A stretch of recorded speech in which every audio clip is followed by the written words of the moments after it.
मसीह में प्यारे भाई बहनों, माता पिताओं, दोस्तों, सबको जय मसीह की। आप लोग कैसे हैं? मैं उम्मीद करता हूँ आप लोग अच्छे होंगे। मैं एवेंजलिस्ट बिक्सल कंडोला आप लोगों का स्वागत करता हूँ मेरे यूट्यूब चैनल पर। कि आप चाहते हैं कि आपकी प्रार्थना सुनी जाए, परमेश्वर आपकी प्रार्थनाओं को उत्तर दे, कि आप चाहते हैं कि प्रभु आपको बहुतायत से आशीष दे, तो मेरे साथ वीडियो में लड़ते बने रहिए। आइए हम लोग बाइबल से सीखेंगे। प्रेरितों के काम 10 अध्याय में एक व्यक्ति के बारे में लिखा हुआ है। कैसरिया में कुरनेलियुस नाम का एक मनुष्य था जो इतालियानी नाम पलटन का सूबेदार था। वह भक्त था और अपने सारे घराने समेत परमेश्वर से डरता था और यहूदी लोगों को बहुत दान देता था और बराबर परमेश्वर से प्रार्थना करता था। उसने दिन के तीसरे पहर के निकट दर्शन में स्पष्ट रूप से देखा कि परमेश्वर का एक स्वर्गदूत मेरे पास भीतर आकर कहता है कि हे कुरनेलियुस। उसने उससे ध्यान से देखा और डर कर कहा, हे प्रभु, क्या है? उसने उससे कहा, तेरी प्रार्थनाएं और तेरे दान स्मरण के लिए परमेश्वर के सामने पहुंचे। तब आगे का घटनाक्रम आप लोग जानते हैं कि वहाँ पर क्या होता है। पतरस को वहाँ पर बुलाया जाता है कुरनेलियुस के घर में, और वहाँ पर परमेश्वर का वचन उसका घराने के साथ अपने संगे संबंधी मित्रों को भी बुला के इकट्ठा किया जाता है। और परमेश्वर का दास पतरस वहाँ आकर के परमेश्वर के वचन को सुनाते हैं। लोग सुनते हैं, आशीष पाते हैं, उद्धार पाते हैं और बाद में बपतिस्मा लेते हैं। तो यहाँ पर ध्यान देने वाली बातें क्या है? वचन में लिखा है, तेरी प्रार्थनाएं और तेरे दान स्मरण के लिए परमेश्वर के सामने पहुंचे। हम प्रार्थना करते हैं, विनती करते हैं, प्रभु उसको सुनता है। लेकिन साथ में जब हम दान देते हैं, उसको भी प्रभु स्वीकार करता है, ग्रहण करता है। हम लोग का दान परमेश्वर के सामने पहुंचते हैं। जब हम लोग दान देते हैं तो परमेश्वर को स्मरण रहता है और उसके द्वारा भी परमेश्वर प्रार्थनाओं का उत्तर देते हैं। सूबेदार के बारे में यहाँ पर लिखा हुआ है,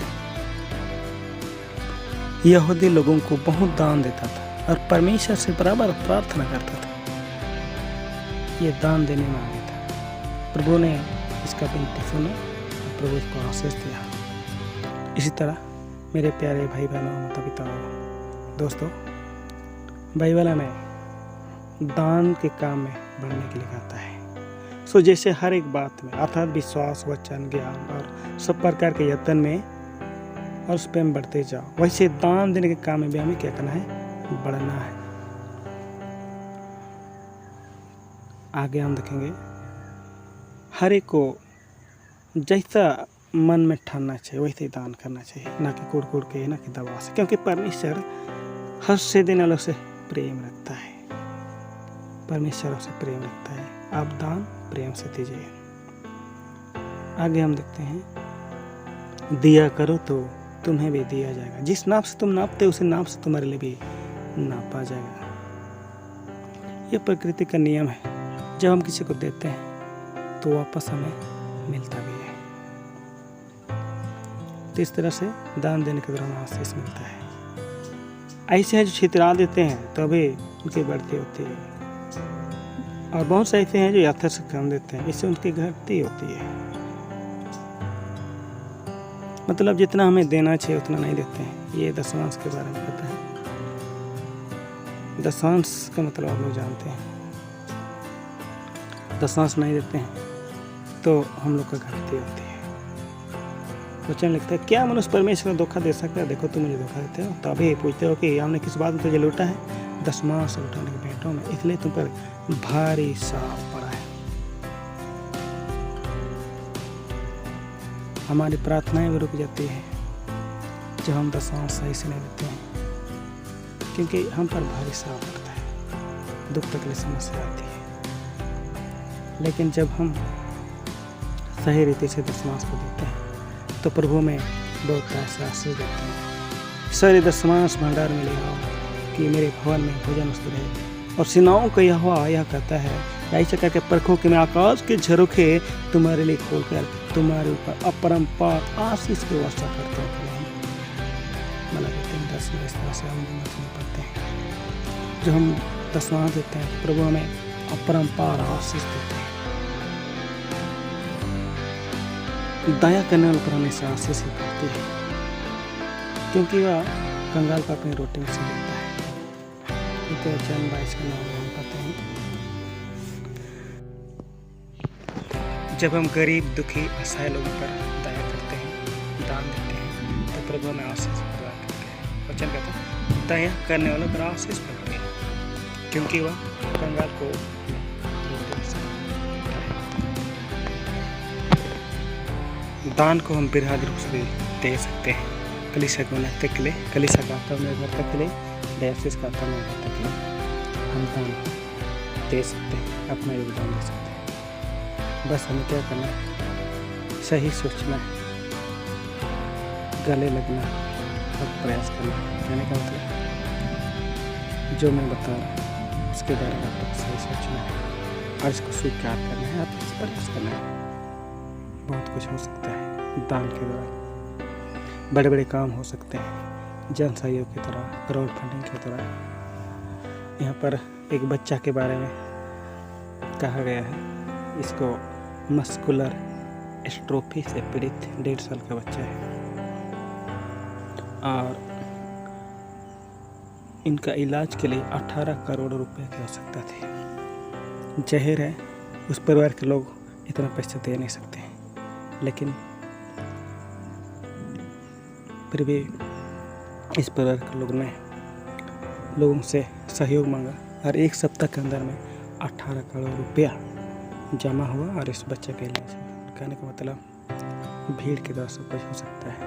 भीड़ के द्वारा मतलब भीड़ में बहुत सारे पैसे आते हैं, उसके द्वारा बहुत सारे काम हो सकते हैं। दान के द्वारा बड़े बड़े काम कर सकते हैं। अब प्रभु ने हमें आशीष दी है, हम और आप क्या योगदान दे सकते हैं कलीसिया को उन्नति के लिए, कलीसिया का आत्मनिर्भरता के लिए। हम डायसिस को पारिवारिक योगदान प्रतिमाह 200 से 300 रुपया दे सकते हैं और व्यक्तिगत योगदान जो परिवार में कम है, 1 है 2 है, लोग 150 रुपये दे सकते हैं। या हो सकता है पैसा ना दे सके तो चावल भी दे सकते हैं, किसी न किसी तरह से मदद कर सकते हैं। ऐसे समाज में 2 प्रकार के लोग पाए जाते हैं, गरीब अमीर। अमीर गरीब, अमीर लोग दे सकते हैं, लेकिन गरीब लोग को सोचना पड़ेगा। उन लोगों को आत्मनिर्भर बनाना है, आत्मनिर्भर का प्रशिक्षण देना है। हमें कलीसिया का और डायसिस को आत्मनिर्भर बनाना है, उसके लिए हमें आत्मनिर्भर बनना है। आत्मनिर्भर के लिए जो भी हम दान देते हैं उसको महीना में एक बार पढ़ के सुनाया जाना है कि कितना खर्चा हुआ, कितना पैसा इकट्ठा हुआ और इसका रजिस्टर मेंटेन करना है। और जो लोग देते हैं उनके लिए और जो लोग नहीं दे पाते हैं उनके लिए भी अंतिम सप्ताह में प्रार्थना करना है, मतलब कि महीना का अंत में। और जो लोग देने में सक्षम नहीं है उन लोगों को 18 से 45 वर्ष के सदस्यों को जो कि बेरोजगार हैं उनको कौशल विकास प्रशिक्षण कार्यक्रम में नामांकन कराना है, प्रशिक्षण दिलाना है। प्रशिक्षण के लिए नामांकन हर एक परिवार से करना है। सरकार द्वारा बहुत सारी सुविधाएं मिलते हैं, उनको लाभ दिलाना है। सरकारी व्यावसायिक कौशल प्रशिक्षण केंद्र जा कर के प्रशिक्षण प्राप्त करना है। परिवार का आर्थिक स्थिति को समझने के लिए सर्वे करना है कि उनका कितना खर्च होता है, हो पाता है नहीं हो पाता है, उनके बारे में जा कर के पता लगाना है। यहाँ पर प्रशिक्षण लेते हुए फोटो दिखाया गया है। इस तरह से लोग प्रशिक्षण ले रहे हैं आत्मनिर्भर के लिए। आत्मनिर्भर के लिए बहुत सारे परिवार के लोग पहल कर चुके हैं। कोई सूअर पालन कर रहे हैं, कोई मुर्गी पालन कर रहे हैं। बहुत लोग पहले से आत्मनिर्भर हैं, पहले से ये सब करते आ रहे हैं, उनके लिए बढ़िया है। कोई बकरी पालन कर रहा है, कोई गाय पालन कर रहा है। जिसको जो इच्छा कर रहा है, किसी न किसी तरह से आत्मनिर्भर बनना है और कलीसिया को सहयोग करना है, डायसेस को मदद करना है। परमेश्वर ने हर एक को अलग अलग टैलेंट दिया है, योग्यता दिया है, उसके अनुसार अपना काम करना है। कढ़ाई बुनाई सिलाई, कोई फल बेच रहा है, कोई सब्जी बेच रहा है। तो आप अपना अपना हुनर को पहचान कर अपना काम करना है, आत्मनिर्भर होना है, प्रशिक्षण लेना है और हमें डायसेस को सहयोग करना है, कलीसिया को आत्मनिर्भर बनाना है। जब सब लोग आत्मनिर्भर बन जाएंगे, हर एक कलीसिया आत्मनिर्भर हो जाएगा, तो क्या करना है? सभी आश्रम को 10वांश देना है, रविवार दान देना है, अन्य दान देना है, जन्मदिन, वर्षगांठ, स्वतंत्र इच्छा, साप्ताहिक सभाओं के दौरान किया जाने वाला दान संग्रह, महिला सभा, संडे स्कूल, युवा सभा, पुरुष सभा, मुट्ठी दान और बहुत तरह से आप दान दे सकते हैं। दान 10वांश देने में विश्वास होता एक परिवार के बारे में दिखाया गया है। आजकल चर्च नहीं हो रहा, तो अपना जो भी 10वांश जो भी देना है उसको रखे हुए हैं। पर 1 सप्ताह, 2 सप्ताह, 3 सप्ताह, 4 सप्ताह का रखा हुआ है। जब चर्च शुरू होगा एक ही साथ दे देंगे। इस तरह से हम सबको भी विश्वास से होना है, अपना विश्वास से देना है। परमेश्वर हर्ष से देने वालों से प्रेम करते हैं। हर एक जन जैसा मन में ठाने वैसे दान करे, न कुड़ के और न दबा से, क्योंकि परमेश्वर हर्ष से देने वाले से प्रेम रखता है। 2 कोरिन्थ 9 के 7। आप सब लोग जानते हैं, आप सब परमेश्वर से प्रेम करते हैं, तो आप जरूर दीजिएगा प्रेम से, क्योंकि दिया करो तो तुम्हें भी दिया जाएगा। जिस नाप से तुम नापते हो उसी नाप से तुम्हारे लिए भी नापा जाएगा। आप देंगे तो परमेश्वर आपको और भी देगा, ताकि आप और दे सकें। परमेश्वर प्रेम है। जो प्रेम नहीं रखता वह परमेश्वर को नहीं जानता, क्योंकि परमेश्वर प्रेम है। प्रेम से दीजिए, प्रेम से आशीष पाइए। प्रभु आप लोग को इस वचन के द्वारा आशीष प्रदान करे। आप लोग ध्यान से सुना। प्रभु आप लोग को मदद करे, सहायता करे। आइए प्रार्थना करें। हालेलुया, स्तुति स्तुति स्तुति। दयालु पिता परमेश्वर, हम आपका धन्यवाद करते हैं, आपकी स्तुति करते हैं। आपने आज हमें सिखाया है कि हम किस तरह देने के द्वारा आशीष को पा सकते हैं, हमारी प्रार्थनाएं सुनी जा सकती हैं। और प्रभु आप हमें बहुत ऐसा आशीष दे सकते हैं दान दशमांश देने के द्वारा।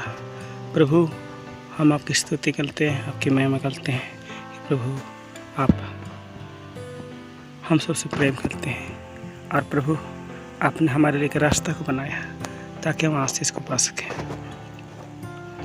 और हाँ परमेश्वर, विशेषकर दुआ करते हैं आज जो हमारी जिम्मेदारी बन पड़ती है, हाँ प्रभु अपनी जिम्मेदारियों को निभा सकें, सहायता करना, मदद करना। जो लोग गरीब हैं, दुखी, लाचार हैं, उन लोग को मदद करना, आर्थिक स्थिति ठीक होने पर, अच्छा होने पर, ताकि वो लोग भी दे सकें। जो लोग अभी तक देना आरम्भ नहीं किए हैं, जिनके पास है वो लोग आज से देना सीख सकें। और परमेश्वर आत्मनिर्भर कलीसिया बना सके और सबको आशीष प्रदान करना विनती यीशु के नाम में, आमीन।